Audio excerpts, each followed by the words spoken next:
నమస్తే, welcome to morning paper analysis. నేను సిరాజ్. తెలుగు రాష్ట్రాల్లో వచ్చినటువంటి వార్తాపత్రికల్లోని ప్రధాన అంశాలను ఒకసారి పరిశీలిద్దాం. ముందుగా ఈనాడు విషయానికి వద్దాం. ఈనాడులో వేసినటువంటి కీలకమైనటువంటి అంశం అని చెప్పుకోవాలి, ఒక అంతర్జాతీయ పరమైనటువంటి అంశం అని చెప్పుకోవాలి.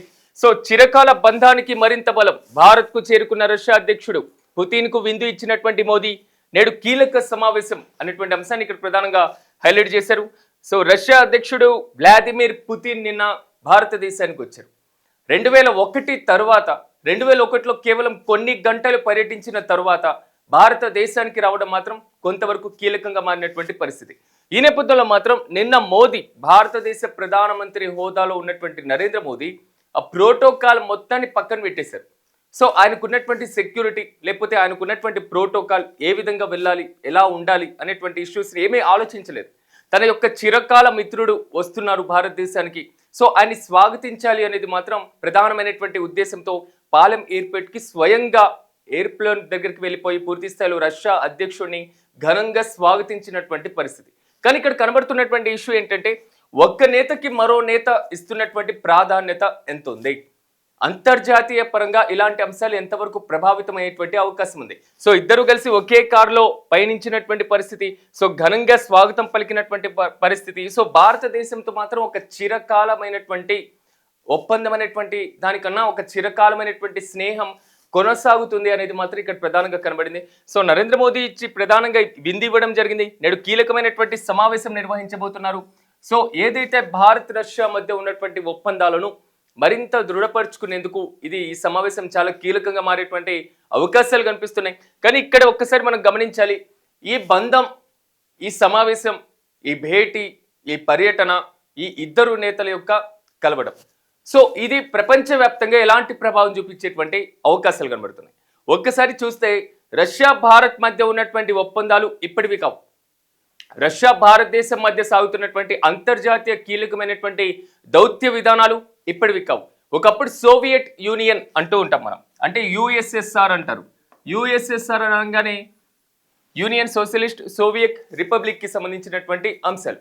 అంటే ఒక రకంగా చెప్పాలంటే సోవియట్ యూనియన్కిలో అత్యంత కీలకంగా ఉన్నటువంటి రష్యా, దాని తర్వాత రష్యాగా మారినటువంటి పరిస్థితుల్లో సో ఒక కమ్యూనిస్టు ప్రభావితమైనటువంటి దేశం అయినప్పటికీ, సో సోషలిస్టు భావాలు అత్యధికంగా ఉన్నటువంటి నేపథ్యం ఉన్నప్పటికీ, ఒక సామ్యవాద భావాలు కలిగినటువంటి దేశాల సరసన ఉన్నప్పటికీ, కానీ ఇక్కడ కనబడినటువంటి ఇష్యూ ప్రధానమైనటువంటి ఒకే ఒక అంశం. సో మనం ఒక మిశ్రమమైనటువంటి పద్ధతిలో ఉన్నాం. ఒకవైపు పెట్టుబడిదారీ వ్యవస్థ మన దేశంలో ఉంది, సో సామ్యవాద ఆర్థిక వ్యవస్థ మన దేశంలో ఉంది. అంటే ఓవరాల్గా చూసుకుంటే ఒక మిశ్రమమైనటువంటి ఆర్థిక వ్యవస్థను, ఆర్థిక విధానాలను అవలంబించినటువంటి దేశంగా భారతదేశం ఉంది. కానీ ఇలాంటి భేటీలు మాత్రం కొంతవరకు చారిత్రాత్మకంగా సాగినటువంటి పరిస్థితి. ఒకసారి మీరు అందరు గమనించారో లేదో, నిన్న రష్యా అధ్యక్షుడు పుతిన్ భారతదేశానికి వచ్చి ప్రధాని మోదీతో కలిసి కూర్చొని మాట్లాడి, ఇద్దరు కలిసి స్వయంగా ప్రధానమంత్రి నివాసానికి వెళ్ళి అక్కడ విందు ఏర్పాట్లు, ఈరోజు షెడ్యూలు, రష్యా అధ్యక్షుడి యొక్క కారు యొక్క విశేషాలు, ఈ మొత్తం కూడా సోషల్ మీడియాలో తెగ చక్కర్లు కొట్టినటువంటి పరిస్థితి. ఈ నేపథ్యంలో గతంలో ప్రధానమంత్రిగా పనిచేసినటువంటి అటల్ బిహారీ వాజ్పేయి హయాంలో రష్యా అధ్యక్షుడు భారతదేశ పర్యటనకు వచ్చినప్పుడు, అప్పుడు ముఖ్యమంత్రిగా, అప్పుడు బీజేపీలో సీనియర్ వ్యక్తిగా ఉన్నటువంటి నరేంద్ర మోదీ సో వెనకాల నించుని ఉన్నటువంటి పిక్, ఈ రోజు ఇద్దరు కలిసి పూర్తి స్థాయిలో పర్యటన చేస్తున్నటువంటి పిక్, ఇవి రెండింటినీ జోడించి సోషల్ మీడియాలో తెగ వైరల్ అయిపోయినటువంటి పరిస్థితి. అంటే ఇక్కడ ఒకసారి మనం గమనించాలి, భారతదేశ ప్రజాస్వామ్యంలో ఓకే రష్యా లాంటి అక్కడ కొంచెం నియంతృత్వం ఉందా, లేకపోతే అధికారమైనటువంటి గుత్తాధిపత్యం ఉందా అనేటువంటి ఇష్యూస్ని కొంతవరకు అనవసరంగా తీసుకున్నప్పటికీ, సో ఇక్కడ కనబడుతుంది మాత్రం ప్రజాస్వామ్యంలో ఒక నేత ఎదుగుదలకి ఎంతవరకు అవకాశాలు ఉన్నాయి అనేది మాత్రం కూడా ఇక్కడ చాలా స్పష్టంగా కనబడింది. సో ఓవరాల్గా మాత్రం ఇరు దేశాలకి సంబంధించినటువంటి కీలక నేతలు భేటీ అయ్యారు. సో ఈ రోజు కీలక సమావేశం జరగబోతుంది. ఈ సమావేశంలో ఎలాంటి నిర్ణయాలు తీసుకుంటారు అనేటువంటి ఇష్యూని ఒక్కసారి మనం క్షుణ్ణంగా పరిశీలిద్దాం. ఒకటి, రష్యాకి సంబంధించినటువంటి అధినేత, రష్యా ప్రభుత్వానికి ఒక అధిపతిగా ఉన్నటువంటి వ్యక్తి భారతదేశానికి వచ్చారు. ఇది భారతదేశం మీద ఎలాంటి ప్రభావం చూపించేటువంటి అవకాశాలు ఉన్నాయి. మనందరికీ తెలుసు, ఆపరేషన్ సింధూర్లో S-400 అంటాం మనం. S-400కి సంబంధించినటువంటి మిస్సైల్స్ ఎలా పనిచేశాయో అనేటువంటి అంశం మనందరికీ తెలుసు. బ్రహ్మోస్ మీ అందరికీ తెలియంది కాదు, బ్రహ్మోస్ కూడా అలాంటి పరిస్థితుల్లో కనబడినటువంటి సిచ్యువేషన్. అంటే భారత రక్షణ రంగంలో ఒక వెలుగు వెలిగి భారత రక్షణ రంగాన్ని ఒక కీర్తి కిరీటంలో నిలిపినటువంటి అత్యంత కీలకమైనటువంటి ఆయుధాలు, అత్యంత కీలకమైనటువంటి శక్తివంతమైనటువంటి ప్రభావవంతంగా పనిచేసేటువంటి అణ్వాయుధాలు. అంటే ఒక రకంగా చెప్పుకోవాలంటే భారత రక్షణ వ్యవస్థను మరింత బలిష్టం చేయడానికి ఉపయోగపడే విధంగా ఉన్నటువంటి ప్రతి అంశాన్ని కూడా మనం రీసెంట్గా ప్రపంచవ్యాప్తంగా అందరి దృష్టికి తీసుకొని వెళ్ళాం. ఆపరేషన్ సింధూర్ ద్వారా S-400 ద్వారా మనం ఏదైతే పాకిస్తాన్ నుంచి వస్తున్నటువంటి డ్రోన్ వ్యవస్థను ఎలా కంట్రోల్ చేయగలిగాం. రష్యా సహకారం లేకపోతే అలాంటి పరిస్థితులు మొన్న కొంతవరకు మనకు ప్రతికూలంగా మారేటువంటి అవకాశాలు ఉండేవి. ఇది ప్రధానంగా మనకి రీసెంట్గా కనిపిస్తుంది. అంటే అణ్వాయుధ పరంగా అనేటువంటి ఇష్యూ, ఆయుధాల పరంగా, మరి ముఖ్యంగా రక్షణ పరంగా ఒక కీలకమైనటువంటి ఒప్పందాలు జరిగేటువంటి అవకాశం చాలా స్పష్టంగా కనబడేటువంటి అవకాశం. రెండోది, మనకి వారికి ఉన్నటువంటి మైత్రి గతం నుంచి ఉంది కాబట్టి అది మరింత బలపడేటువంటి ఛాన్సెస్ కనబడుతున్నాయి. ఇక రెండో ఇష్యూ ఒక్కసారి మనం గమనించుకున్నట్లయితే రీసెంట్గా ఏదైతే అమెరికా నుంచి వస్తున్నటువంటి ప్రభావం, అమెరికా చేస్తున్నటువంటి ఆరోపణలు, అమెరికాలో ఆర్థిక అనిశ్చితి అనేటువంటి అంశం, డాలర్ ఏదైతే విలువ ఉందో రూపాయికి సంబంధించినటువంటి రెండింటిని జోడించే సారూప్యత, ఇది క్రమంగా రూపాయి బలహీనపడినటువంటి పరిస్థితి. ఒక్క డాలర్కి సంబంధించి గతంలో 3 రూపాయలు ఉన్నటువంటి పరిస్థితి నేడు 90 రూపాయలకి చేరిందంటే ఆర్థిక వ్యవస్థలో రూపాయి యొక్క పతనం ఏ విధంగా ఉందో మనం చూడొచ్చు.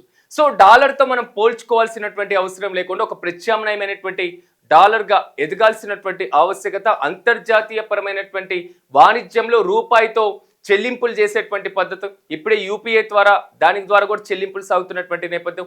సో ఈ ఓవరాల్గా చూసుకున్నప్పుడు వివిధ దేశాధినేతలకి సంబంధించినటువంటి భేటీలో కూడా ఇలాంటి అంశాలు చర్చకు రావాల్సినటువంటి ఆవశ్యకత ఖచ్చితంగా ఉంది. గతంలో ఇలాంటి చర్చలు వచ్చినందుకే కదా అమెరికా అధ్యక్షుడు ట్రంప్కి కొంతవరకు ఆందోళన కలిగింది. డాలర్కి ప్రత్యామ్నాయంగా ఈ దేశాలు ఎదుగుతాయేమో అనేటువంటి భయం ట్రంప్లో కలిగింది. అందుకే కదా ఈ దేశాల యొక్క మైత్రిని ఆయన వ్యతిరేకిస్తున్నారు. శత్రువుకి శత్రువు మిత్రుడు అంటారు. కానీ ఇక్కడ కనబడుతున్నటువంటి ఇష్యూ ఏంటంటే, సో రష్యా మనం కనుక కలిసి బలమైనటువంటి శక్తిగా ఎదిగితే పొరపాటున చైనా కూడా అప్పుడప్పుడు మనకి వెనకాల తోడు ఉంటుంది కాబట్టి నమ్మేటువంటి పరిస్థితి ఎంతవరకు ఉందో తెలియనటువంటి సిచ్యువేషన్. కాబట్టి ఈ మైత్రి, 3 దేశాలకు సంబంధించినటువంటి మైత్రి ఈ మధ్య కాలంలో అమెరికా అధ్యక్షుడికి పాప నిద్ర పట్టట్ల. సో పగలు రాత్రి అనేది కాదు, ఏం చేయాలో అర్థం కానటువంటి పరిస్థితి. ఈ దేశాలు ప్రపంచంలో అత్యధికంగా జనాభా కలిగిన దేశాలే, అతి పెద్దమైనటువంటి ఆర్థిక వ్యవస్థలు కలిగినటువంటి దేశాలే. సో పూర్తి స్థాయిలో ప్రపంచ ఆర్థిక వ్యవస్థలో, ప్రపంచ జీడిపిలో ఎక్కువగా భారీగా నమోదవుతున్నటువంటి పరిస్థితులు కనబడుతున్నాయి. కాబట్టి ఏదైనా కొత్త ఆవిష్కరణలు చేయాలన్నా, నూతనమైనటువంటి ఏదైనా ప్రాజెక్టులు నిర్మించాలన్నా, సో స్పేస్ టెక్నాలజీ దగ్గర నుంచి సాంకేతిక టెక్నాలజీ వరకు ప్రతి దాంట్లో కూడా ఈ దేశాలు కొత్త చరిత్రకు శ్రీకారం చుడుతున్నాయి. అలాంటప్పుడు ఏ దేశానికి నిద్రపడుతుంది? పక్క దేశాలు అభివృద్ధి చెందుతుంటే వాణిజ్యపరంగా ఒప్పందాలు చేసుకోవాలి, కానీ ఏ దేశం ఎదుగుదలను మనం కోరుకోకుండా పూర్తి స్థాయిలో ఆ దేశం వెనుకబడాలి అనేటువంటి కోరుకుంటే ఆఫ్రికా దేశాల మాదిరిగా అలాగే జరుగుతుంది కదా. సో ఏదైతే అమెరికాకి సంబంధించినటువంటి మోచేతి నీళ్లు తాగుతున్నటువంటి దేశాలు ఎంతవరకు అభివృద్ధి చెందినాయి? ఇలాంటి పరిస్థితులు కనబడుతున్నాయి. అందుకే ఈ నేతల భేటీలో కూడా సో ప్రత్యామ్నాయంగా ఎదగాలి అనేటువంటి ఆలోచన చేయడం ఏదైతే మనం పాయింట్ 2గా చెప్పుకున్నామో ఇది ప్రజెంట్ చాలా స్పష్టంగా కనబడుతుంది. ఇక ప్రధానంగా అత్యంత కీలకంగా 3వ అంశం ఒక్కసారి మనం గమనించాలి. సో అంతర్జాతీయ పరమైనటువంటి అంశం, సో ఐక్యరాజ్య సమితిలో భద్రతా మండలి. సో ఐక్యరాజ్య సమితికి అనేక అంగాలు ఉన్నాయి. అనేక అంగాల్లో అత్యంత కీలకమైనది భద్రతా మండలి. సో ఆ భద్రతా మండలిలో నిర్ణయాలు తీసుకునేటువంటి అధికారం కేవలం కొంతమంది వ్యక్తులకి మాత్రమే ఎందుకు ఉండాలి? భద్రతా మండలిలో శాశ్వతంగా 1945లో ఏర్పడినప్పటి నుంచి కేవలం 5 దేశాలకి మాత్రమే భద్రతా మండలిలో ఎందుకు శాశ్వత సభ్యత్వం ఉండాలి? అమెరికా కానివ్వండి, అదేవిధంగా ఇంగ్లాండ్ కానివ్వండి, సో రష్యా కానివ్వండి, చైనా కానివ్వండి, ఇలాంటి కొన్ని దేశాలకి మాత్రమే ఇచ్చినప్పుడు సో ప్రపంచంలో ఇంకా ఎదుగుతున్నటువంటి దేశాల పరిస్థితి ఏంటి? రీసెంట్గా ప్రధానమంత్రి అదే చెప్తున్నారు అంతర్జాతీయ వేదిక మీద. భద్రతా మండలిలో మీరు సంస్కరణలు తీసుకురండి, ఐక్యరాజ్య సమితిలో మీరు సంస్కరణలు తీసుకురండి. భారతదేశం లాంటి ప్రతిభావంతంగా పనిచేసేటువంటి దేశాలకి, అభివృద్ధి చెందినటువంటి దేశాలకి మీరు సభ్యత్వాన్ని కల్పించండి. ఎన్ని రోజులు ఆ పాత పాటనే పాడుతూ ఉంటారు? ఎన్ని రోజులు అదే తంతును కొనసాగిస్తూ ఉంటారు? సో సంస్కరణలు అవసరం లేదా, మార్పులు అవసరం లేదా అనేటువంటి ఇష్యూని ప్రతిసారి ప్రతిబింబించాం. కానీ మన పక్కనే ఉంది కదా దాయాది దేశం చైనా. సో దానికి మనకి సహకరించకుండా ఎలాంటి కుయుక్తులు పన్నుతున్నావు మీ అందరికీ తెలిసింది. సో ఎక్కడో ఒక చోట ఐక్యరాజ్య సమితిలో ఒక పుల్ల వేయడం, పక్కనే ఉన్నటువంటి మరో దాయాది దేశం పాకిస్తాన్తో స్నేహాస్త్రాలు అందుకోవడం, సో ఒక కారిడార్స్ని నిర్మించడం పీఓకేలో సంబంధించి. సో ఆ పరంపర మొత్తం కూడా చూస్తూనే ఉన్నాం. కానీ ఇలాంటి సమయంలో మాత్రం ఎప్పుడు మనకి తోడుగా ఉండి శాశ్వత సభ్యత్వానికి కూడా సహకరిస్తున్నటువంటి దేశం, మద్దతు పలుకుతున్నటువంటి దేశం, దేశంలో ఒక చిన్న ఉగ్ర దాడి జరిగినా దానికి సంబంధించి ఖండిస్తున్నటువంటి దేశం రష్యా. ఇజ్రాయెల్ కూడా ఆల్సో. బట్ రష్యా అధ్యక్షుడు ఎలాగో వచ్చారు కాబట్టి ఈ అంశాలు మనం ప్రధానంగా ప్రస్తావిస్తున్నాం. ఇక 4వ పాయింట్ ఒక్కసారి మనం గమనిద్దాం. సో భారతదేశంలో ఉగ్ర దాడి యొక్క నిర్మూలన, ఉగ్రవాదుల యొక్క నిర్మూలన అని చెప్పుకోవాలి. ఏరిపారేయాలి, కాల్ చేసేయాలి ఒక్కొక్కరు ఉగ్రవాదులు. భారతదేశం మీద దాడి చేయడానికి ఎక్కడో వచ్చి బాంబులు పెట్టేసి పూర్తి స్థాయిలో ఇలాంటి ఉగ్రవాద దాడులకు పాల్పడుతున్నటువంటి ఏదైతే దేశం, ఏదైతే ఉగ్రవాదుల్ని పెంచి పోషించి భారతదేశం మీద ఉసిగొల్పుతున్నటువంటి దేశాలు ఉన్నాయో ఆ దేశాలన్నింటినీ ఏరి వేయాల్సినటువంటి పరిస్థితి, ఆ దేశాల మొత్తంలో ఉన్నటువంటి ఉగ్రవాదం యొక్క పీడ ఏదైతే ఉందో దాన్ని పక్కన పెట్టాల్సినటువంటి పరిస్థితి భారతదేశం మీద ఇప్పుడు ఒక పెను భారంగా మారింది. సో అలాంటి అంశం కూడా చర్చకు వచ్చేటువంటి అవకాశాలు ఉన్నాయి. మనం అంటే ఒక రకంగా చెప్పుకోవాలంటే ఒక దేశ అధ్యక్షుడు భారతదేశానికి వచ్చినప్పుడు, మరి ముఖ్యంగా రష్యా లాంటి అత్యంత కీలకమైనటువంటి దేశ అధ్యక్షుడు భారతదేశానికి వచ్చినప్పుడు, అధ్యక్షుడు రాక నుంచి అధ్యక్షుడు మళ్ళీ తిరుగు పయనమయ్యే వరకు, సో 1 గంట నుంచి నిమిషం వరకు ప్రతిదీ కూడా షెడ్యూల్ రూపొందించబడి ఉంటుంది. అంటే ఒక రకంగా చెప్పుకోవాలంటే ఈ రోజు జరిగేటువంటి చర్చలు, ఈ రోజు జరిగేటువంటి ప్రధానమైనటువంటి అంశాలు, ఈ రోజు తీసుకునేటువంటి నిర్ణయాలు, ఈ రోజు ప్రధానమైనటువంటి ఎజెండా మొత్తం ఆల్రెడీ ఫిక్స్ అయిపోయి ఉంటుంది. కానీ రాజకీయపరమైనటువంటి చర్చలు కూడా జరిగేటువంటి అవకాశం లేకపోలేదు. అంటే ఒక రకంగా చెప్పుకోవాలంటే రష్యా అధ్యక్షుడు వస్తున్నారు అంటే సో పర్సనల్ టాయిలెట్ దగ్గర నుంచి ఉన్నటువంటి ప్రతి సదుపాయం మొత్తం కూడా రష్యాకి సంబంధించినటువంటి భద్రతా బలగాలే చూసుకుంటాయి. అలాంటి సమయంలో కూడా అత్యంత కీలకంగా ప్రధానమంత్రితో ఆయన చనువుగా ప్రవర్తించడం, పూర్తి స్థాయిలో రావడం మాత్రం అది మన దేశం యొక్క ఔన్నత్యాన్ని, మన దేశంలో ప్రపంచంలో ఉన్నటువంటి కీర్తి కిరీటపు శిఖరాల్లో మనం అంటే పూర్తి స్థాయిలో ఎదుగుతున్నటువంటి వైనానికి ప్రతిబింబిస్తుంది అనేది మాత్రం ఇక్కడ స్పష్టంగా అర్థమవుతుంది. ఓవరాల్ గా మాత్రం రష్యా అధ్యక్షుడు భారతదేశానికి వచ్చేశారు. సో ఈ రోజు కీలకమైనటువంటి భేటీలు జరగబోతున్నాయి. ఇది భారతదేశానికి ఒక ప్లస్ పాయింట్ గా చెప్పాలి. సో అన్ని పక్షాలు స్వాగతించాల్సినటువంటి అవసరం ఉంటుంది. సో గతంలో రాలేదా అంటే వచ్చేసారు. కానీ ఏదైతే రష్యా ఉక్రెయిన్ యుద్ధం తర్వాత అరెస్టు వారెంట్ ఉన్నా, అరెస్టు చేయాలి అనేటువంటి నిబంధన ఉన్నా వాటన్నిటిని పక్కన పెట్టేసి పూర్తి స్థాయిలో ఆయన రావడం మాత్రం అందరూ స్వాగతించదగ్గమైనటువంటి విషయం. సో ఈ రోజు భేటీలో ఎలాంటి నిర్ణయాలు తీసుకుంటారు, ఎలాంటి చర్చ జరుగుతుందో సో వెయిట్ చేయాలి. దానికి సంబంధించినటువంటి పూర్తి స్థాయిలో ఇన్ఫర్మేషన్ లేదా అధికారికమైనటువంటి ప్రకటనలు కూడా వచ్చేటువంటి అవకాశాలు ఉన్నాయి. ఎస్, ఇక 45 రోజుల్లో శంకుస్థాపనలు, విశాఖ ఎంఓయూలపైన కార్యాచరణ అమలు దిశగా 7.69 లక్షల కోట్ల పెట్టుబడులు, ఎస్ఐపిబి సమావేశంలో ముఖ్యమంత్రి చంద్రబాబు అనేటువంటి అంశాన్ని ఇక్కడ ప్రధానంగా హైలైట్ చేశారు. రాష్ట్రంలో పెట్టుబడులకి సంబంధించినటువంటి ప్రోత్సాహక మండలి భేటీ జరిగింది. మన రాష్ట్రంలో మరి ముఖ్యంగా ఆంధ్ర ప్రాంతంలో వచ్చేటువంటి పెట్టుబడులు అంశం ఏదైతే ఉందో, తెలుగు రాష్ట్రాల్లో ఆంధ్రాలో పెట్టుబడులను స్వాగతించేటువంటి, పెట్టుబడుల్ని నిర్ణయించేటువంటి, వాటి మీద నిర్ణయాలు తీసుకునేటువంటి అత్యంత కీలకమైనటువంటి ఒక బాడీ ఎస్ఐపిబి. సో రాష్ట్రానికి సంబంధించినటువంటి పెట్టుబడుల ప్రోత్సాహక మండలి, దీనికి ముఖ్యమంత్రి అధ్యక్షత వహిస్తారు. నిన్న ఆ సమావేశం జరిగింది.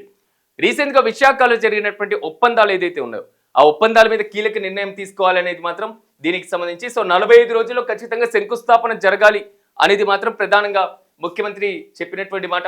సో విశాఖలో ఎంఓయూల పైన కార్యాచరణ దిశగా దాదాపు ఒక 7.69 లక్షల కోట్లు పెట్టుబడులు వచ్చేటువంటి అవకాశాలు అయితే చాలా స్పష్టంగా కనబడుతున్నాయి. సో క్వాంటమ్ వ్యాలీకి సంబంధించి కూడా ఒక 6 టవర్లు నిర్మించాలి అనేది మాత్రం ఇక్కడ ప్రధానంగా కనిపిస్తున్నటువంటి వాదన. అంటే క్వాంటమ్ వ్యాలీ ఆల్మోస్ట్ అమరావతికి రాక అనేది మాత్రం కొంతవరకు ఒక సూపర్ బూస్ట్ ఇస్తుంది అనేది ఇక్కడ ప్రధానమైనటువంటి వాదన వినిపిస్తుంది. ఎందుకంటే క్వాంటమ్ వ్యాలీ అనేది ఎక్కడ కూడా మన భారతదేశంలో ఎక్కడ లేదు.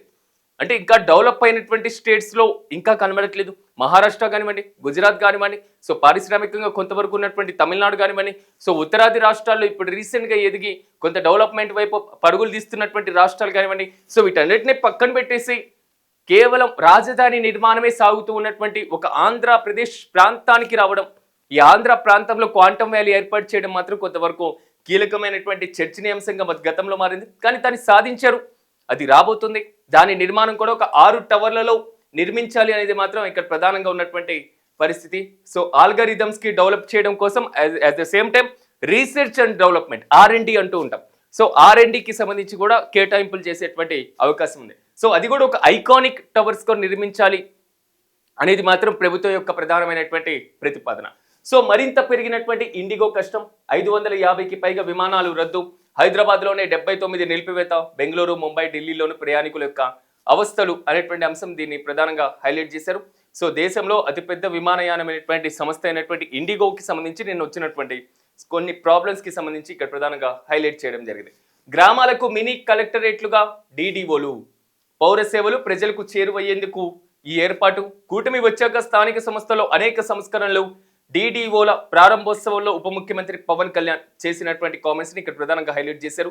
సో డివిజనల్ డెవలప్మెంట్ ఆఫీస్ దీనికి సంబంధించి నిన్న పూర్తి స్థాయిలో చిత్తూరు జిల్లా పర్యటనలో భాగంగా వీటిని డెవలప్ చేసేందుకు కూడా శ్రీకారం చుట్టడం జరిగింది. ఇకపైన ఒక గ్రామాలకు ఒక మినీ కలెక్టరేట్లుగా ఇవి మారుతాయి అనేది మాత్రం ఉప ముఖ్యమంత్రి చేసినటువంటి కామెంట్స్. అంటే మొత్తం మీద ఒక 10 నుంచి 12 రకాల ఒక విభిన్నమైనటువంటి పౌర సేవల్ని కూడా దీంట్లో అందించాలి. సో సర్వీసెస్ని కూడా అందించబోతున్నారు అనేది మాత్రం దీంట్లో ప్రధానంగా ఉన్నటువంటి ఇష్యూ. ఇక పరకామణి కేసులో ఒక చిన్న చోరీ, $9 దొంగతనమే జరిగింది. వారు 14 కోట్ల ఆస్తుల్ని రాసిచ్చారు. ప్రపంచంలో ఎక్కడా ఇలా జరగలేదు. వైకాపా అధినేత జగన్మోహన్ రెడ్డి. నేను మాజీ ముఖ్యమంత్రి జగన్మోహన్ రెడ్డి ప్రెస్ మీట్ నిర్వహించడం జరిగింది. సో పరకామణి శ్రీవారి యొక్క పరకామణి కేసుకు సంబంధించినటువంటి అంశాన్ని ప్రధానంగా ప్రస్తావిస్తూ ఇక్కడ దాదాపు ఒక $9కి సంబంధించినటువంటి అంశం మాత్రమే ఉన్నటువంటి పరిస్థితి కనబడింది. సో దీని వాల్యూ కూడా 72,000 అనేది మాత్రం ప్రధానంగా మాజీ సీఎం చెప్పినటువంటి మాట. కానీ ఇక్కడ వారి నుంచి ఆస్తులు అటాచ్ రీసెంట్గా ఏదైతే జరిగిందో ఈ ఆస్తుల స్వాధీనానికి సంబంధించినటువంటి దాంట్లో మాత్రం 14 కోట్లకి సంబంధించి ఆస్తులు రాసి ఇచ్చారు అనేది మాత్రం ఇక్కడ ప్రధానంగా వస్తున్నటువంటి మాట.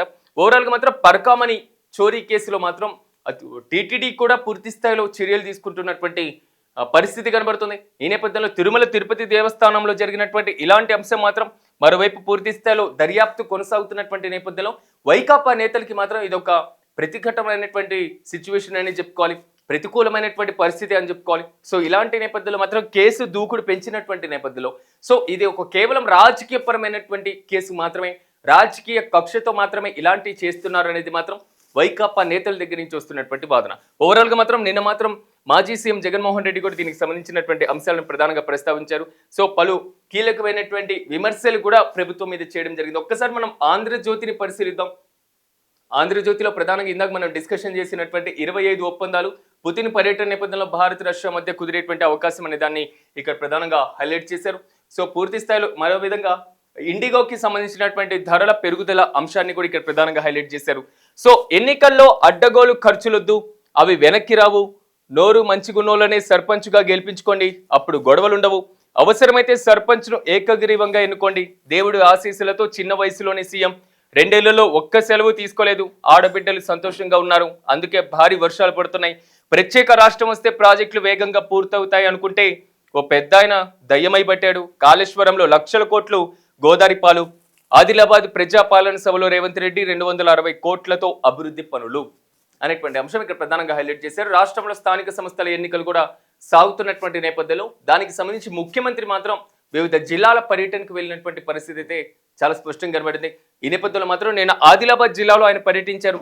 సో ఆదిలాబాద్కి సంబంధించినటువంటి అంశంతో పాటుగా నర్సంపేట పర్యటనలో కూడా ఆల్మోస్ట్ ఈ రోజు పర్యటించబోతున్నారు. 531 కోట్లతో అభివృద్ధి పనులకు అక్కడ కూడా శంకుస్థాపన చేయబోతున్నారు. అదేవిధంగా ఇంటిగ్రేటెడ్ స్కూల్కి సంబంధించి కూడా శంకుస్థాపన చేసేటువంటి అవకాశం కనబడుతుంది. సో నీటిపారుదల ప్రాజెక్టులకి సంబంధించి కూడా ఒక రివ్యూ మీటింగ్ని ఏర్పాటు చేయాలనేది మాత్రం ఆలోచన కనిపిస్తుంది. కానీ ఇక్కడ కనబడుతున్నటువంటి అంశం లోకల్ బాడీ ఎలక్షన్స్ అనేవి ప్రభుత్వానికి ఒక కొంతవరకు ఇబ్బందికరమైనటువంటి పరిస్థితిగా మారుతుందా అనేటువంటి ఆలోచన వచ్చినటువంటి పరిస్థితులు.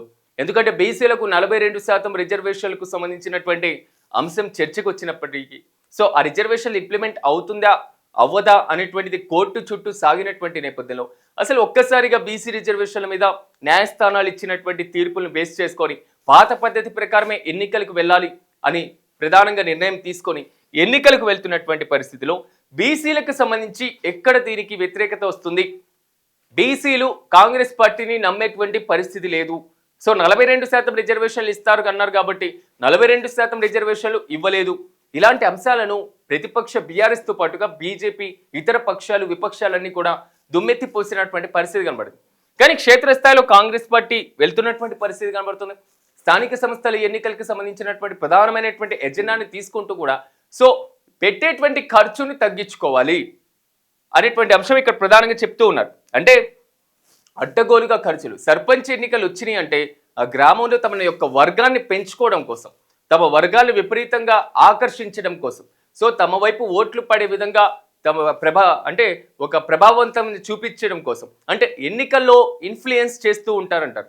అంటే ఎన్నికల్లో తీవ్రంగా ప్రభావం పడేటువంటి అంశాలు, ఇలాంటి వాటన్నిటిని కూడా చెక్ పెట్టేటువంటి ఆలోచనలో మాత్రం ప్రధానంగా రాష్ట్ర ప్రభుత్వం ఉన్నట్లుగా తెలుస్తుంది. కానీ ఇక్కడ ముఖ్యమంత్రి చేసినటువంటి ప్రకటన అలా ఉన్న క్షేత్రస్థాయిలో కనబడుతున్నటువంటి పరిస్థితి మాత్రం విచిత్రంగా కనబడుతుంది.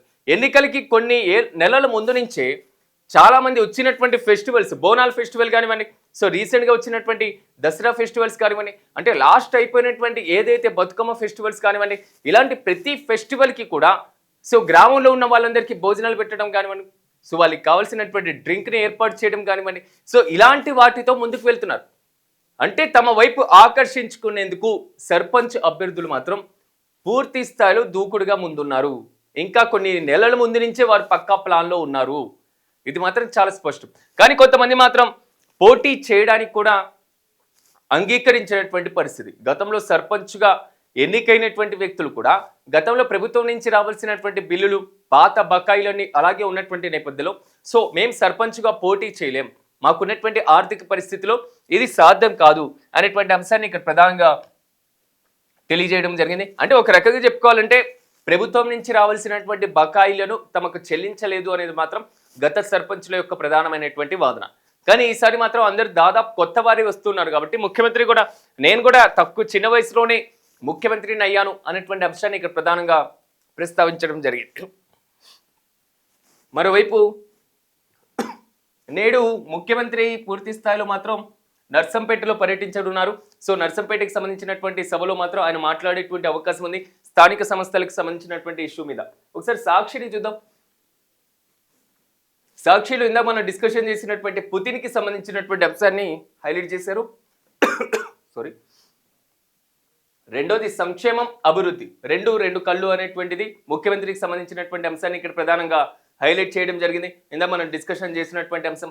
ఇక గోపనపల్లికి సంబంధించిన దానిపైన నిషేధం, పిడుగు అనేటువంటి అంశాన్ని ఇక్కడ ప్రధానంగా హైలైట్ చేసినటువంటి పరిస్థితి. సబ్ రిజిస్టర్ కార్యాలయానికి సంబంధించిన క్రయ విక్రయాలకు సంబంధించినటువంటి ఒక లెటర్ మాత్రం సబ్ రిజిస్టర్ కార్యాలయానికి వెళ్ళింది అనేది మాత్రం ఇక్కడ హైలైట్ చేశారు. సో ఒక్కసారి మాత్రం సాక్షిలో మనం ఆల్రెడీ డిస్కషన్ చేసినటువంటి అంశాలే వేయడం జరిగింది.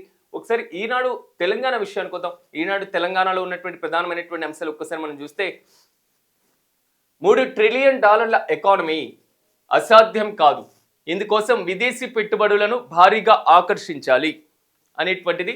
సో తెలంగాణకు మహారాష్ట్ర లాగా విదేశీ పెట్టుబడులు పొందేటువంటి అవకాశం ఉంది. మానవ వనరుల అభివృద్ధికి ఉన్నత ప్రమాణాల విద్య అవసరం. ఉద్యోగాల కల్పనలో వృద్ధే లక్ష్యంగా తెలంగాణ రైజింగ్ 2047 విజన్ డాక్యుమెంట్ రూపొందుకుంది.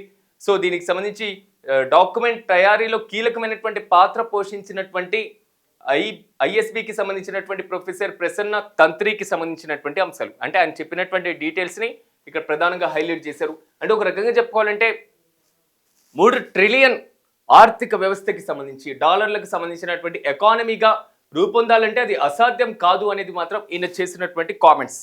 ఎందుకంటే గతంలో మహారాష్ట్రకి సంబంధించినటువంటి అంశాలు, ఎందుకంటే మహారాష్ట్రలో ఆర్థిక రాజధానిగా ఎదుగుతున్నటువంటి వైనంలో అసలు ముంబైతో పాటుగా ముంబై పరివాహక ప్రాంతాల్లో వెలిసినటువంటి పరిశ్రమలు, వచ్చినటువంటి అంతర్జాతీయ పెట్టుబడులు, అక్కడ ఉన్నటువంటి ఓడరేవు కానివ్వండి, తీర ప్రాంతం అభివృద్ధి చెందడం కానివ్వండి, సో రవాణా సౌకర్యాలు మెరుగుదల కానివ్వండి, అక్కడ కల్పించినటువంటి మౌలిక సదుపాయాల కల్పన కానివ్వండి, రోడ్లతో పాటుగా ఎయిర్పోర్ట్ల నిర్మాణం కానివ్వండి, ఛత్రపతి శివాజీకి సంబంధించినటువంటి ఇంటర్నేషనల్ ఎయిర్పోర్ట్ కానివ్వండి, అంటే ఒక రకంగా చెప్పుకోవాలంటే ప్రభుత్వాలు కల్పించినటువంటి అంశాలు, ప్రభుత్వాలు అక్కడ కల్పిస్తున్నటువంటి హెచ్ఆర్డీకి సంబంధించినటువంటి ఇష్యూస్, ప్రధానంగా ఇదే అంశాన్ని చెప్పారు. మానవ వనరుల అభివృద్ధికి సంబంధించి ఉన్నత విద్య అవసరం అనేటువంటి అంశం. అంటే ఒక రకంగా చెప్పుకోవాలంటే ఆల్మోస్ట్ ప్రతి దాంట్లో మాత్రం ఉద్యోగ కల్పనకే ప్రధానమైనటువంటి వృద్ధి అవసరం అవుతుంది అనేది మాత్రం ఇక్కడ ప్రధానంగా హైలైట్ చేయడం జరిగింది.